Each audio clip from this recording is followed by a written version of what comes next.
আল্লাহ রাব্বুল আলামিন বান্দাদের দৃষ্টি আকর্ষণ করে বলছেন, ইন্নাল্লাযীনা আমানু ওয়া আমিলুস সালিহাতি কানাত লাহুম জান্নাতুল ফিরদাউসি নুজুলা খালিদিনা ফিহা লা ইয়াবগুনা আনহা হিওয়ালা। আল্লাহ ঘোষণা করলেন, নিশ্চয় ওই সমস্ত মানুষ যারা আমি আল্লাহ রাব্বুল আলামিনের সামনে আত্মসমর্পণ করেছে, আমি আল্লাহ রাব্বুল আলামিনকে মেনে নিয়েছে, আমার উপর বিশ্বাস স্থাপন করলো, ডে অফ জাজমেন্ট কিয়ামতের ময়দানের উপর বিশ্বাস স্থাপন করেছে, আমার রাসূল মুহাম্মদ সাল্লাল্লাহু আলাইহি ওয়াসাল্লামের উপর বিশ্বাস স্থাপন করেছি, আমার কিতাব কোরআনের উপর বিশ্বাস স্থাপন করেছে, আর কোরআনের আইন অনুযায়ী বিশ্বনবী সাল্লাল্লাহু আলাইহি ওয়াসাল্লামের আদর্শ অনুযায়ী ব্যক্তি, পরিবার, সমাজ যতটুকু শক্তি পেয়েছে সুন্দর করে পরিচালনা করেছে, আল্লাহ রাব্বুল আলামিন তিনি বলছেন, কানাত লাহুম জান্নাতুল ফিরদাউসি নুজুলা। আল্লাহ বলেন ওই সমস্ত মানুষের জন্য জান্নাতুল ফিরদাউস বরাদ্দ হয়ে গেছে। জোরে বলেন সুবহানাল্লাহ। ওই সমস্ত মানুষের জন্য জান্নাতুল ফিরদাউস বরাদ্দ হয়ে গেছে, আল্লাহ রাব্বুল আলামিন করে দিয়েছেন। তাহলে জান্নাত আমাদেরকে দিবেন আল্লাহ রাব্বুল আলামিন কিসের ভিত্তিতে? ঈমানের ভিত্তিতে, আমলের ভিত্তিতে আল্লাহ রাব্বুল আমাদেরকে জান্নাত দিবেন। ভালো করে শুনেন তো, ঈমান কত মূল্যবান জিনিস, আমল কত মূল্যবান জিনিস আমার সাথে ভাইরা আমার। তো ঈমান আর আমল এটা সফল হবে কখন? মানুষের ঈমান কখন বাড়বে, মানুষের আমল কখন তৈরি হবে? ওই মানুষটার ভিতরে যখন আল্লাহ রাব্বুল আলামিনের ডর থাকবে, আল্লাহ সুবহানাহু ওয়া তাআলার ভয় থাকবে, আল্লাহ সুবহানাহু ওয়া তাআলার খাশিয়াত থাকবে, তাহলে সেই মানুষটার ঈমান বাড়বে, আমল বাড়বে। আজই আল্লাহর ভয় না থাকে সে মানুষের ঈমান বাড়তে পারে না, ঈমান তার বাড়তে পারে না। আমার সোনাচাঁদ ভাইরা পুলিশ দিয়ে, বিএসএফ দিয়ে সমাজের মধ্যে সামাজিকতা ফিরিয়ে আনা যায়, মানুষের মধ্যে মনুষ্যত্ব আনা যায়? যায় না, আল্লাহ ভয় দিয়ে যায়। একটা মানুষ সে আল্লাহকে ভয় করে, ওকে লাঠি দিয়ে পিটাই দেওয়ার জীবনে সুদ খাবে না, ঘুষ খাবে না, ঠিক কিনা ধরে কম।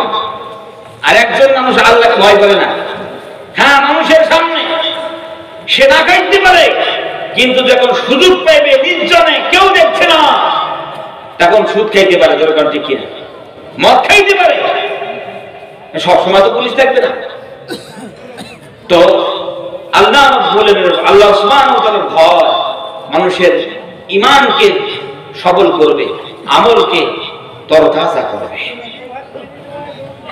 আমার ভাইরা, তাহলে আল্লাহ সুবহানাহু ওয়া তাআলার ভয় কলিজার মধ্যে থাকতে হবে। এই কথা আল্লাহ সুবহানাহু ওয়া তাআলা মুমিনদের গুণ বর্ণনা করতে গিয়ে তিনি বলেছেন, ইন্নামাল মুমিনুনাল্লাযীনা ইযা যুকিরাল্লাহু ওয়াজিলাত কুলুবুহুম ওয়া ইযা তুলিয়াত আলাইহিম আয়াতুহু যাদাতুহুম ঈমানা। আল্লাহ রাব্বুল আলামিন নিজের বান্দা বান্দীদের দৃষ্টি আকর্ষণ করে বলছেন, বান্দা বান্দীরা, ইন্নামাল মুমিনুনাল্লাযীনা ইযা যুকিরাল্লাহ, মুমিন ব্যক্তি হলো তারা, সঠিক মুমিন হলো তারা যখন আমি আল্লাহ রাব্বুল আলামিনের স্মরণ তাদের কলিজার মধ্যে আছে। এই আমার স্মরণ আসার সঙ্গে সঙ্গে আল্লাহ সুবহানাহু ওয়া তাআলা বলছেন তাদের কলিজার মধ্যে কম্পন সৃষ্টি হয়ে যাবে। সুবহানাল্লাহ। আমি আল্লাহর ইয়াদ, আমার স্মরণ যখন আসবে আমার বান্দার ভিতর, তখন তার কলিজাটা কাঁপবে, ভয়ে কাঁপবে, ভয় কাঁপবে। ইল্লিগাল অবৈধ কাজ করতে যাচ্ছে, আল্লাহ রাব্বুল আলামিনের যখন স্মরণ আসবে সঙ্গে সঙ্গে ভিতর থেকে একটা ডিস্ক বের হবে, আর বলবে না চুরি ডাকাতি পকেট মারি রাহাজানি করে কলিজার মধ্যে আসবে, সঙ্গে সঙ্গে সেই ব্যক্তি ওই কাজগুলো করতে পারে না। ঠিক কিনা? তা আল্লাহর ভয় কলিজার মধ্যে রাখতে হবে। আর যারাই আল্লাহকে ভয় করেছে, আল্লাহ রাব্বুল আলামিন তাদের দুনিয়া ও আখিরাত এই জগতে সফলতা দান করেছেন। জোরে বলেন সুবহানাল্লাহ। আর যারা ভয় করে নাই, পার্থিব জীবনকে অগ্রাধিকার দিয়েছে, পার্থিব জীবনকে অগ্রাধিকার দিয়েছে, তারা তাদের ঠিকানায় আল্লাহ জাহান্নাম বানিয়ে দিয়েছেন। জোরে বলেন আউযুবিল্লাহি মিনাশ যালিক। এই কথা কোরআন কারীমের ভিতরে আল্লাহ বলেন, ফাআম্মা মান তাগা ওয়া আতারাল হায়াতাদ দুনিয়া ফাইন্নাল জাহিমা হিয়াল মাআওয়া। যারা সীমা লঙ্ঘন করল, ফাআম্মা মান তাগা ওয়া আতারাল হায়াতাদ দুনিয়া, যারা সীমা লঙ্ঘন করেছে, আল্লাহ রাব্বুল আলামিনের সীমার বাইরে যারা চলে গেল আর পার্থিব জীবনকে প্রাধান্য দিয়েছে, ইবাদতের ক্ষেত্রে পার্থিব জীবনকে প্রাধান্য দিল, আল্লাহর ইবাদতকে প্রাধান্য দেয় নাই, পার্থিব জীবনকে তারা অগ্রাধিকার দিয়েছে।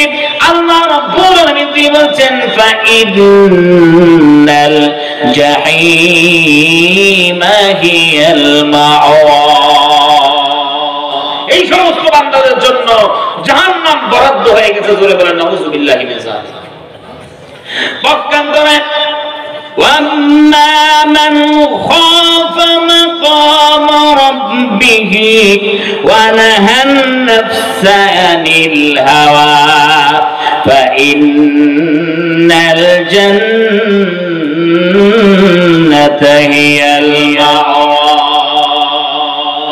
আল্লাহ বলেন, যেই বান্দার ভিতর ভয় ছিল, তার দিলের ভিতর ছিল কিয়ামতের ময়দান একদিন হবে, ডে অফ জাজমেন্ট একদিন হবে, সেই আল্লাহ রাব্বুল আলামিনের আদালতে আমাদের সবাইকে দাঁড়াতে হবে। আর যদি আমি কোন খারাপি লুটপাট জুলুম অত্যাচার করি, কাল কিয়ামতের ময়দানে আল্লাহর সামনে আমাকে জবাবদিহিতা করতে হবে। মানুষের মাল আত্মসাৎ করে তুমি বিত্তবান হই, কাল কিয়ামতের ময়দানে কঠিন মুসিবতের দিন আল্লাহর আদালতে দাঁড়িয়ে আমাকে হিসাব দিতে হবে। আর যদি আমি ফিতনা ফাসাদ করি, চুরি ডাকাতি রাহাজানিও করি, কাল কিয়ামতের ময়দানে কঠিন মুসিবতের দিন আল্লাহর সামনে দাঁড়িয়ে তার হিসাব দিতে হবে। যদি আমি সুদ ঘুষ নেই, সুদ খাই, ঘুষ নেই, কাল কিয়ামতের ময়দানে কঠিন মুসিবতের দিন আল্লাহর আদালতে আমাকে সব হিসাব কিতাব বুঝাইয়া দিতে হবে। যাদের মধ্যে এই ভয় ছিল, আর সে এই ভয়ের কারণে নিজের প্রবৃত্তির অনুসরণ করে নাই, নিজের নফসের অনুসরণ করে নাই, ওয়া নাহান নাফসা আনিল হাওয়া, মন চেয়েছে গান বাজনা শুনতে কিন্তু শুনে নাই, মন চেয়েছে চুরি ডাকাতি করে বিত্তবান হয় কিন্তু সে নিজের মনের দিকতায় সাড়া দেয় নাই, মন চেয়েছে মানুষের উপর জুলুম অত্যাচার করি কিন্তু করে নাই, মন চেয়েছে যে মানুষের আয় ফেলে একটু নিজের জমিনটাকে বাড়াই কিন্তু সেই ব্যক্তি করে নাই, মন চেয়েছে মা বোনদের মন চেয়েছে বেপরদায় হালকা কাপড় পরে ঘোরাফেরা করি কিন্তু আল্লাহর ভয়ে সে করে নাই। আল্লাহ রাব্বুল আলামিন তিনি বলেন, এই আমার বান্দা, এই আমার বান্দিরা, যাদের কলিজার মধ্যে ভয় রয়েছে, তাদের নফস চেয়েছে, তাদের অন্তর চেয়েছে, তাদের সব প্রবৃত্তি চেয়েছে কিন্তু তারপরেও সে নিজের প্রবৃত্তির অনুসরণ করে নাই। আল্লাহ বলে, বান্দারে, দুনিয়ার বুকে আমাকে ভয় করে অনেক কিছু জিনিস তুমি ছেড়ে দিলে, আমি আল্লাহ রাব্বুল আলামিন তোমাকে কি প্রতিদান দেব? ফাইন্নাল জান্নাতা হিয়াল মাআওয়া। আল্লাহ বলছে, বান্দারা, তোমরা এই প্রবৃত্তিকে অনুসরণ করো নাই, আমাকে ভয় করেছো, যাও তোমার জন্য জান্নাত বরাদ্দ হয়ে গেছে। জোরে বলেন সুবহানাল্লাহ বিহামদিহি। জান্নাত বরাদ্দ হয়ে গেছে তোমাদের জন্য। আমার সাথে ভাইরা, এখন কথা হলো, আসলে দেখি যে আল্লাহকে আমরা ভয় করি তো, আমাদের কলিজার ভিতর আল্লাহর ভয় আছে তো? কি করে বুঝবেন আল্লাহর ভয় আছে কি নেই? কি করে বুঝবেন? পৃথিবীতে এমন কোন যন্ত্র বার হয় নাই যে মুমিনের বগলের ভিতর রেখে দিলে, একটু চাপান দিলে মিটার উঠবে, ও বাবা, এ তো 100% মুমিন। এমন যন্ত্র বার হয়েছে? আর একজনের বগলের নিচে দিলে দেখলো 50% মুমিন, তোমার ঈমান আরো বাড়াতে হবে। এরকম তো যন্ত্র নেই, আছে কি? তাহলে আল্লাহ রাব্বুল আলামিনের ভয় আমার অন্তরে আছে, কি করে বুঝবো? কি করে বুঝবো? তাহলে পৃথিবীতে আমরা যেই জিনিসগুলোকে ভয় করি সেই জিনিসের সঙ্গে আল্লাহ রাব্বুল আলামিনের ভয়কে কম্পেয়ার করতে হবে। দেখেন, বাঘ ভালুক যত কিছু জিনিসকে ভয় করি, সবচেয়ে ক্ষুদ্র থেকে ক্ষুদ্র একটা আল্লাহ রাব্বুল আলামিনের মখলুক আছে, সেটা হলো মশা। ঠিক কিনা ধরে কম? আপনারা মশাকে ভয় করেন কি করেন না? সবাই আমরা করি কিনা? করি। কেন করি না কেউ বলতে পারবে না? করি কেন? প্রত্যেকটা বাড়িতে যায় দেখেন তো মশারি আছে কিনা, জোরে কম। তো ভয় করেন তো, মশার ভয় আপনি মশারি কিনেছেন তো, খামোখা তো কিনে নাই। আর এই মশারির ভিতরে মানুষ মনে হয় বছরে একবার ঢোকে নাকি? মাসে একবার? সপ্তাহে না, প্রতিনিয়ত। কি বুড়া, কি বুড়ি, কি ছেলে, কি মেয়ে, কি বাচ্চা, সবাই প্রতিনিয়ত মশারির ভিতরে ঢোকে। ঢোকে কি ঢোকে না? ঢোকাই ঢোকে মশার কামড়ের ভয়, ঠিক না? তাহলে আমাদের কলিজার ভিতর মশার কামড়ের ভয় আছে, তাই আমরা প্রতিনিয়ত কোথায় ঢুকছি? মশারির ভিতরে ঢুকছি। এই মশার কামড়ের ভয় প্রতিনিয়ত আমাকে মশারির ভিতর ঢুকতে বাধ্য করছে। মুসলমানদের কাছে প্রশ্ন আমার এটাই হলো, আমার শোনাচ্ছেন ভাইরা, একটা ক্ষুদ্র থেকে ক্ষুদ্র প্রাণী, তার ভয় যদি আমাকে প্রতিনিয়ত ওই মশারির ভিতর ঢুকতে বাধ্য করে, আল্লাহর ভয় আমাকে মসজিদ ঢুকাতে পারে না কেন? জোরে বলেন, ঠিক কিনা? কেন পারে না? ডে অফ জাজমেন্টে আল্লাহ রাব্বুল আলামিন জিজ্ঞাসা করে, বান্দা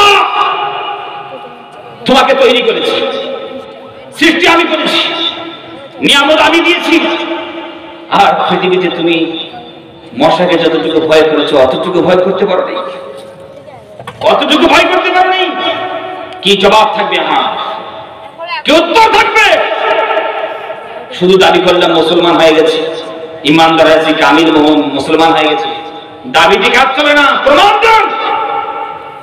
আপনি বুঝেন, আজ পার্থিব জীবনে আল্লাহর ভয় যদি আপনাকে মসজিদে ঢুকাতে না পারে, কাল কিয়ামতের ময়দানে কঠিন মুসিবতের দিন, যেদিন সূর্যটা মানুষের মাথার কাছে চলে আসবে, এমন একটা সন্ধিক্ষণ সন্ধিক্ষণ হবে, সেই দিন আমার ঈমান, আমার আল্লাহর ভয় যে মসজিদ ঢুকাতে পারে না, আবার সেই দিন আল্লাহর কাজ, আল্লাহর আদালতে দাঁড়িয়ে সবকিছু হিসাব কিতাব বুঝাইয়া দিয়া আমার ঈমান কি জান্নাতে ঢুকাতে পারবে যে মসজিদ ঢুকাতে পারে না? ভাবনার জগতে ভাবুন আমার ভাইরা। বলেছি আত্মসমীক্ষার মাহফিল আজকে, আত্মসমীক্ষা করতে আমরা এসেছি। এই আমাদের ঈমানের পরিস্থিতি দেখেন। আজ আমি ঈমানদার হয়েছি, মুসলমান হয়েছে, খুব ব্যথা লাগে। আমার ঈমান আমাকে আজ মদ নেশা থেকে আমাকে বাঁচাতে পারে না, ঠিক কিনা? চলে ধূমপান থেকে বাঁচাতে পারে না।